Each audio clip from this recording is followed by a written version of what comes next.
Hi hello friends, welcome back to my channel Brahmi కబుర్లు with me Brahmanandam. అందరూ బాగున్నారు కదా? ఈరోజు మరోసారి కొత్త వీడియోతో మీ ముందుకు రావడం జరిగింది. చూస్తున్నారు కదా, ఇది ఉసిరికాయ ఆవకాయ అన్నమాట. ఉసిరి ఆవకాయ ఏ విధంగా తయారు చేసుకోవాలి అన్నది ఈ వీడియోలో నేను మీకు వివరిస్తాను. మరి వీడియోను చివరి వరకు చూడండి.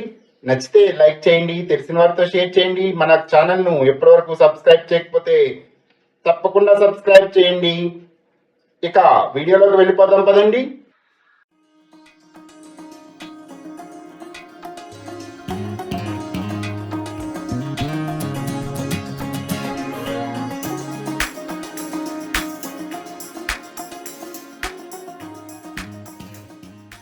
ఫ్రెండ్స్, ఈరోజు మనం ఉసిరావకాయ తయారు చేయడం కోసం మనకి ఇక్కడ కావాల్సిన పదార్థాలు ఉన్నాయి.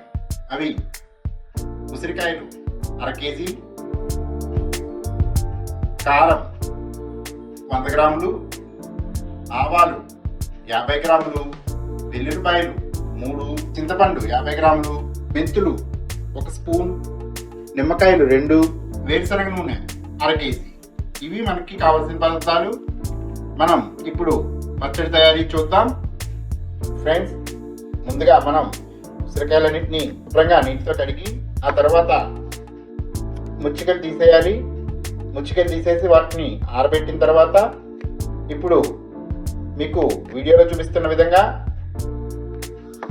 సూది కానీ ఏదైనా పిన్ కానీ యూజ్ చేసి మనం నాట్లు పెట్టుకోవాలన్నమాట. ఒక్కొక్కకి 3 నాట్లు పెట్టాలి, మీకు వీడియోలో చూపిస్తున్న విధంగా. సో అలా నాట్లు పెట్టి ఒక పళ్ళెంలో వేసుకోవాలి. ఫ్రెండ్స్, మనం ఇప్పుడు ఉసిరికాయలు నాట్లు పెట్టిన తర్వాత మీరు ఒక బాండీ స్టవ్ మీద పెట్టుకుని ఇప్పుడు ఆ బాండీలో వేరుశనగ నూనె పోయాలన్నమాట.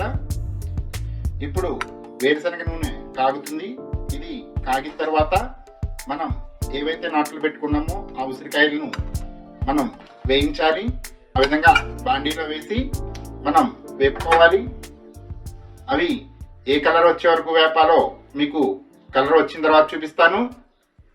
ఇప్పుడు ఇక్కడ ఒక చిన్న టిప్ ఏంటంటే, మీరు నాట్లు పెట్టేటప్పుడు సూదితో పెట్టచ్చు, లేదంటే ఇంకొంచెం ఫాస్ట్గా మనం పెట్టగలం ఈజీగా అనుకున్న వాళ్ళు చాకుతో కూడా నాట్లు పెట్టుకోవచ్చు.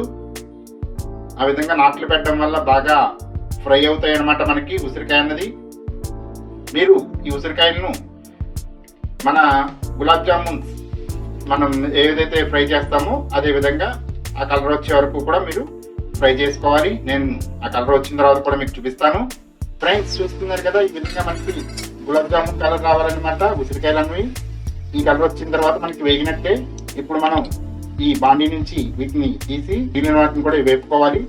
ఈ విధంగా మేము 2 పావు కేజీల కింద మనం వేపడం జరిగిందనమాట. మీరు చూస్తున్న కలర్ కంపల్సరీ రావాలి, లేనట్లయితే పచ్చడి నిల్వ ఆగదు. చూస్తున్నారు కదా, మరి మాడిపోనివ్వకండి. ఇలా నీట్గా కలర్ రావాలి. మనకి ఇక్కడ మేము పావు కేజీ వేరుశనగ నూనె తీసుకోవడం జరిగింది ఈ ఫ్రై చేయడానికి. ఇదే నూనెని పచ్చడి కలపడానికి కూడా యూజ్ చేసుకోవచ్చు మనం. సో 1/2 కేజీ చెప్పడం జరిగింది, కానీ ఇక్కడ పావు కేజీ మనకి నూనె ప్రజెంట్ తీసుకున్నాం. ఫ్రెండ్స్, చూస్తున్నారు కదా, ఈ విధంగా మనం ఫ్రై చేసుకున్నాం. పావు కేజీ చొప్పున 1/2 కేజీ ఉసిరికాయలని కూడా మనం ఫ్రై చేసుకున్నాం అనమాట. ఈ కలర్ రావాలి, నీట్ గా ఉంటాయి అనమాట. ఇలా వస్తేనే నిల్వ ఆగుతుంది. మీరు మార్చినా టేస్ట్ పోతుంది. ఇంతకన్నా కలర్ తక్కువ తీసుకున్నా కూడా మనకి నిల్వ ఆగదు. సో ఈ విధంగా మనం ఉసిరికాయలన్నింటినీ ఫ్రై చేసుకున్న తర్వాత ఇప్పుడు చింతపండు పులుసు తయారు చేసుకోవాలి. చింతపండు పులుసు తయారు చేయడం కోసం తయారు చేసుకోవడం కోసం మనం స్టవ్ పైన ఇందాక ఏదైతే ఆయిల్ ఫ్రై చేసుకున్నామో వాటిలో ఆయిల్ని కొద్దిగా తీసి కొంచెం ఆయిల్ ఉంచుకోవాలి. మీకు చూపించిన ఆయిల్ మాత్రమే ఉంచిన తర్వాత చింతపండుని వేసి కొద్దిగా ఉప్పు వేయాలి. వేసిన తర్వాత ఇప్పుడు ఈ పులుసును మనం ఉడికించుకోవాలన్నమాట. అంతేకాదు ఈ పులుసులో కొద్దిగా పసుపు కూడా వేయండి ఉడికేటప్పుడు. ఈ పులుసు ఉడకడం ఎలానో కూడా ఉడికిన తర్వాత మీకు చూపిస్తాను. ఫ్రెండ్స్, చూస్తున్నారు కదా, మనకి పులుసు ఈ విధంగా ఉడికించుకోవాలన్నమాట. మనకి ఆయిల్ పైకి రావాలి, ఇలా ఆయిల్ చేరుకోవాలన్నమాట. చేరుకున్నట్లయితే మనకి పులుసు ఉడికినట్టే. పులిహార పులుసు ఉడికిస్తాం కదా, సేమ్ అదే విధంగా మీరు ఉడికించుకోవాలి. ఇప్పుడు ఈ పులుసును కూడా కిందకి తిప్పి చల్లార్చుకోవాలి. ఇందాక చూపించిన ఉసిరికాయలు పులుసు, అదేవిధంగా ఇందాక ఫ్రై చేసినటువంటి ఆయిల్ పక్కకి తీసాం కదా, అది కూడా చల్లార్చుకోవాలి. ఇవి చల్లారుతూ ఉండేలోపు మనం ఆవు పొడిని ప్రిపేర్ చేసుకుందాం.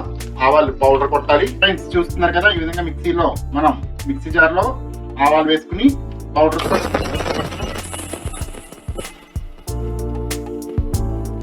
చూస్తున్నారు కదా, ఈ విధంగా మనకి ఉసిరికాయలు అన్నవి చల్లారాలన్నమాట. చల్లారిన తర్వాత మొదటగా కొద్దిగా పసుపు వేస్తున్నాము, అదేవిధంగా వెల్లుల్లిపాయలు వేస్తున్నాము. ఇప్పుడు కొంచెం మెంతులు వేయండి. అదేవిధంగా మనం ఏదైతే మిక్సీ పట్టుకున్నామో ఆ ఆవాల పొడి కూడా వేసాము. ఇప్పుడు కారం వేస్తున్నాము.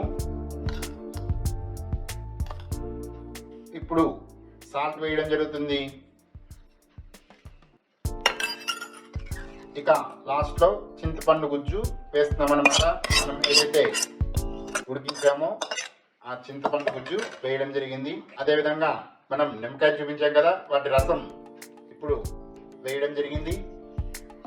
ఇందాక మనం ఏదైతే నూనెను వేపుడుకు వాడామో అదే నూనె మీకు ఉంచానని చెప్పాను కదా పక్కన, ఆ నూనె ఇప్పుడు దీంట్లో పోయడం జరుగుతుంది. ఇప్పుడు వీడియోలో చూపిస్తున్న విధంగా మీరు మొత్తం ఈ మిక్సర్ అంతటినీ కలిపేయండి. నీట్గా కలిపేయాలి. ఈ విధంగా కలుపుకోండి. మొత్తం మిక్సర్ అంతా బాగా కలవాలి.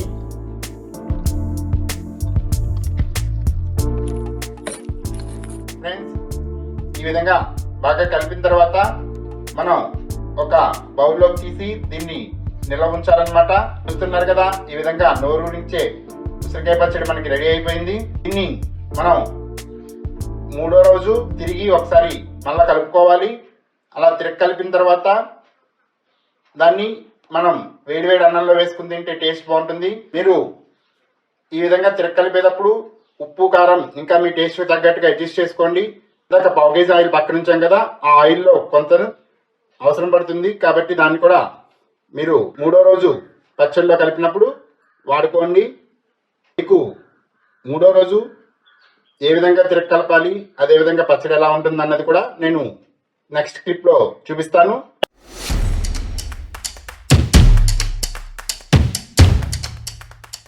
ఫ్రెండ్స్, చూస్తున్నారు కదా, మనం 3వ రోజు మన ఉసిరావకాయ పచ్చడిని తిరగ కలుపుతున్నాం అనమాట. ఈ తిరగ కలిపేటప్పుడు మనకి ఆ పావు కేజీ ఇందా మీకు మొన్న చెప్పడం జరిగింది కదా, ఆ పావు కేజీ నూనె మళ్ళా మనకి ఈరోజు మొత్తం పట్టేసింది అనమాట. మొత్తం మీద మనకి 1/2 కేజీ వేరుశనగ నూనె మీకు కొలతల్లో చెప్పిన విధంగానే పట్టింది. ఈ విధంగా మనం 3వ రోజు పచ్చడి మొత్తాన్ని తిరగ కలుపుకోవాలి. ఇలా తిరగ కలుపుకున్న తర్వాత ఉప్పు కారం చెక్ చేసుకోవాలి. మన టేస్ట్ తగ్గట్టుగా ఉప్పు కారాన్ని సెట్ చేసుకుని ఇప్పుడు మనం నిల్వ కోసం ఏదైనా బాటిల్లోకి లేదా జాడీలోకి మనం ఈ పచ్చడిని మార్చేసుకోవాలన్నమాట. సో ఇదే ఈరోజు ఉసిరావకాయ పచ్చడి. ఈ ఉసిరావకాయ పచ్చడి కనుక మీకు నచ్చినట్లయితే తప్పకుండా వీడియోని లైక్ చేయండి. తెలిసిన వారితో వీడియోని షేర్ చేయండి. అలానే మన బ్రహ్మి కబుర్లు యూట్యూబ్ ఛానల్ను తప్పకుండా సబ్స్క్రైబ్ చేయండి.